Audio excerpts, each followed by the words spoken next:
जंगल के राजा शेर की आदत थी कि वह हर जानवर पर अपनी ताकत का रौब जमाता था। एक दिन वह आराम से एक पेड़ के नीचे लेटा हुआ था। तभी उसकी नज़र एक छोटे से चूहे पर पड़ी, जो धीरे धीरे जमीन पर चल रहा था। शेर को शरारत सूझी। उसने अपने मजबूत पंजे से चूहे को पकड़ लिया और उसे हवा में उठा लिया, जैसे कोई खिलौना हो। चूहा चौंका, लेकिन चुपचाप बैठा रहा, जैसे कुछ हुआ ही न हो। शेर जोर से हंसते हुए बोला, अरे वाह, तुम तो बड़े बहादुर निकले, तुम्हें डर नहीं लग रहा।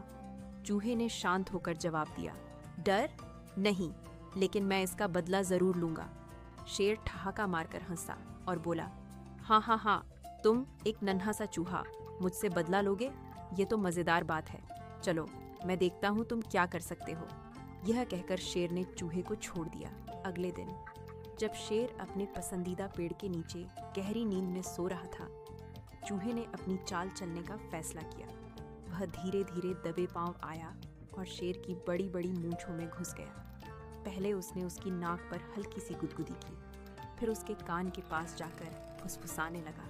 कभी उसकी पूंछ पर चढ़ता तो भी उसके पंजों के बीच में दौड़ने लगता। शेर गहरी नींद में खर्राटे ले रहा था, लेकिन अचानक उसे अजीब सी गुदगुदी महसूस हुई। उसने अपनी पूंछ हिलाई, लेकिन चूहा फिर भी नहीं हटा। उसने पंजा पटका, मगर चूहा फुर्ती से बच गया। तभी चूहे ने शेर के कान में जोर से चिल्लाया, जाग जाओ महाराज।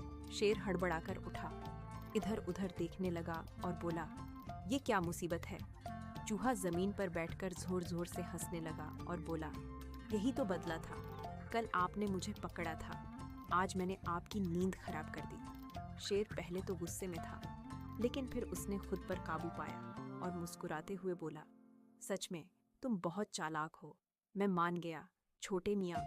चूहा गर्व से बोला, ये तो सिर्फ शुरुआत है महाराज। दोस्ती अपनी जगह, लेकिन शरारतें तो चलती रहेंगी। शेर ने जोर से ठहाका लगाया और कहा, चलो फिर यह पक्का हुआ कि तुम मेरी सल्तनत के सबसे छोटे लेकिन सबसे होशियार साथी हो। इस तरह जंगल के सबसे बड़े और सबसे छोटे जानवर की दोस्ती हो गई। लेकिन चूहे ने मन ही मन सोचा, दोस्ती तो हो गई, लेकिन मेरी शरारतें अभी खत्म नहीं होंगी।